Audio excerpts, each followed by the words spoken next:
విద్వేషాలు రెచ్చగొడుతున్నారు, అబద్ధాలు విరుద్ధ ప్రకటనలతో మోకాళ్ళు అడ్డుతున్నారు. పరిశ్రమలను తీసుకొస్తే జగన్ రెడ్డి కూడా క్రెడిట్ ఇస్తా అన్నారు మంత్రి నారా లోకేష్. ఏపీ అభివృద్ధి బాటన పరుగులు తీస్తుంటే కొందరు కులం, మతం, ప్రాంతం ముసుగులో విద్వేషాలు రెచ్చగొడుతున్నారని మంత్రి నారా లోకేష్ తీవ్ర ఆగ్రహం వ్యక్తం చేశారు. ఏపీకి గూగుల్ ప్రకటన తర్వాత వైసీపీ సోషల్ మీడియాలో కొన్ని పోస్టులు పెట్టడాన్ని ప్రస్తావించారు. గూగుల్ వల్ల చెట్లు పెరగవన్నారు. తర్వాత వారి నాయకుడు గూగుల్ ని నేనే తెచ్చానన్నాడు. పచ్చి అబద్ధాలు, విరుద్ధ ప్రకటనలతో రాష్ట్ర ప్రజలను కన్ఫ్యూజ్ చేస్తున్నారు. అటువంటి ప్రమాదకర మోకలపై ప్రజల్లో చైతన్యం రావాలి. ప్రజలన్నీ చూస్తున్నారు, వారికి అన్నీ తెలుసు. ఎవరేం చేస్తున్నారో అనుక్షణం మొత్తం ప్రజల ముందు ఉంచుతున్నాం అని లోకేష్ వైసీపీపై విరుచుకుపడ్డారు. 14-15 తేదీల్లో విశాఖపట్నంలో ప్రతిష్టాత్మకంగా నిర్వహించనున్న పార్ట్నర్షిప్ సమ్మిట్ 2025 సన్నాహక ఏర్పాట్లపై ఉన్నత స్థాయి సమీక్ష అనంతరం నిర్వహించిన మీడియా సమావేశంలో పలువురి ప్రశ్నలకు మంత్రి లోకేష్ సమాధానం ఇచ్చారు. రాష్ట్రంలో ఇప్పటి వరకు 1,80,000 ఉద్యోగాలు కల్పించామని ఒక ప్రశ్నకు సమాధానంగా చెప్పారు.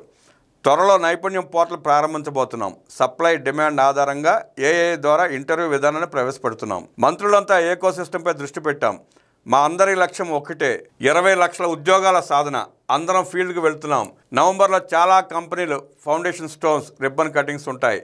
స్పీడ్ ఆఫ్ డూయింగ్ బిజినెస్ వల్ల ఇదంతా సాధ్యమైంది. ArcelorMittal సంస్థ 14 నెలల్లో, గూగుల్ 13 నెలల్లో, ప్రీమియర్ ఎనర్జీ 45 రోజుల్లో రాష్ట్రానికి రప్పించాం. జీసీసీ క్వాలిటీ ఆఫీస్ స్పేసెస్ కు విశాఖ వస్తున్నాయి. పార్ట్నర్షిప్ సమ్మిట్ లో ప్రభుత్వం, పెట్టుబడిదారులు, ప్రజలు కలిసి వస్తేనే అనుకున్నది సాధించగలమని లోకేష్ స్పష్టం చేశారు. ప్రతిపక్షంలో ఉన్న వైసీపీ కూడా తెలిసిన కంపెనీలకు చెప్పి రాష్ట్రానికి రప్పిస్తే క్రెడిట్ వారికి ఇస్తాం. రాష్ట్రం కోసం అందరం కలిసికట్టుగా పనిచేద్దాం, అభివృద్ధి చేసుకుందాం, ముందుకు తీసుకెళ్దామని వైసీపీ సిగ్గుపడే ఆహ్వానాన్ని ఇచ్చారు లోకేష్. ఇతర రాష్ట్రాల్లో అంతర్గతంగా కొట్టుకుంటారు, బార్డర్ దాటితే రాష్ట్ర ప్రయోజనాల కోసం పోరాడతారు.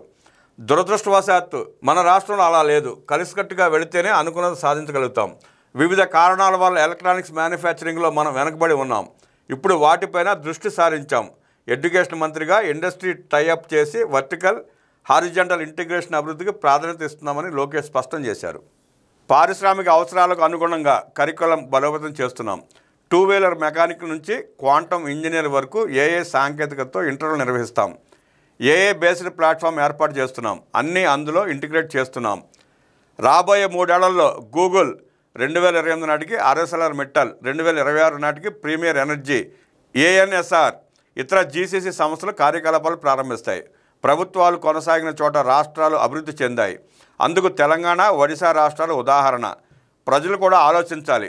ఓవర్ నైట్ అద్భుతాలు జరగవు. 5 ఏళ్లు వైసీపీ అధికారంలో ఉన్నప్పుడు అరాచక పాలన చూసాం. ప్రతిపక్ష ఆఫీసులపై దాడులు, హత్యలు అందరం చూసాం. గతంలో మొదటి పేజీలో ఏ రోజు చూసినా అవే వార్తలు వచ్చేవి. ఈరోజు పెట్టుబడులు వంటి పాజిటివ్ న్యూస్ వస్తున్నాయి. రాష్ట్రంలో రోడ్లు బాగు చేశాం. ఇటీవల వర్షాలతో కొన్ని రోడ్లు పోయాయి. ఉభయ గోదావరి జిల్లాల్లో వైట్ ట్యాపింగ్తో పర్మనెంట్ రోడ్లు వేస్తున్నాం. చంద్రబాబు నాయుడు అంటే ఒక నమ్మకం, ఒక brand. Speed of doing business విధానాలే పెట్టుబడులకు ఉపకరిస్తున్నాయి. ప్రజలు ప్రతిపక్షానికి 11 సీట్లు ఇవ్వడంతో ప్రజల మనోభావాలు పెట్టుబడిదారులకు అర్థమయ్యాయి. మాకు అన్ని జిల్లాలు సమానం. విశాఖపట్నం ఎకనామిక్ కారిడార్ ఉత్తరాంధ్ర అంతటినీ కవర్ చేస్తోంది. అనంతపురంలో ఎంఎస్ఎంఈ పార్క్ ఏర్పాటు చేశామని లోకేష్ మీడియా ప్రశ్నలకు సమాధానం ఇచ్చారు. మేము ఆంధ్రప్రదేశ్ అభివృద్ధిపైన, ముఖ్యంగా క్లస్టర్ బేస్డ్ అభివృద్ధిపైన దృష్టి పెట్టాం. ప్రతి క్లస్టర్ మాకు ముఖ్యమైనదే. South Asia first 158 cubic bit computer జనవరిలో అమరావతి రాబోతోంది. తొలుత తాత్కాలికంగా విట్లో ఏర్పాటు చేస్తున్నాం. క్వాంటమ్ కంప్యూటర్ ద్వారా విద్య, వైద్య రంగాల్లో చాలా మార్పులు వస్తాయి. పారిశ్రామిక ప్రగతిపై మాకు క్లియర్ రోడ్ మ్యాప్ ఉంది. విజనరీ లీడర్ చంద్రబాబు గారు 20 ఏళ్లు ముందుగా ఆలోచిస్తారు. ప్రజలు ప్రతిపక్షానికి 11 సీట్లు ఇవ్వడంతో ఇన్వెస్టర్లకు కాన్ఫిడెన్స్ వచ్చింది. అరాచక పాలన వల్లే వారికి ప్రజలు ప్రతిపక్ష హోదా కూడా లేకుండా చేశారు. అడ్డగోలుగా మాట్లాడటం వల్లే ప్రజలు అటువంటి తీర్పు ఇచ్చారు. పీపీఏలు రద్దు చేయడం వల్ల ఎంతో ఇబ్బందులు పడుతున్నాం. 10,000 కోట్ల అప్పు మనపై పడుతోంది.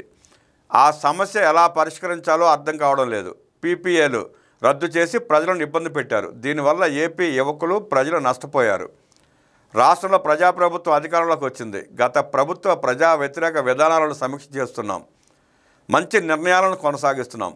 ల్యాండ్ టైటిలింగ్ యాక్ట్ వంటివి రద్దు చేశాం. విశాఖ స్టీల్ ప్లాంట్ కాపాడాలని మేము అడగడం వల్లే కేంద్రం 13,000 కోట్ల రూపాయలు రాయితీ ఇచ్చింది. అయితే స్టీల్ ప్లాంట్ మరింత సమర్థవంతంగా నిర్వహించాల్సి ఉంది అంటూ ఏపీ గవర్నమెంట్ కూడా స్టీల్ ప్లాంట్లో షేర్ హోల్డర్ అన్న విషయాన్ని మంత్రి లోకేష్ గుర్తు చేశారు.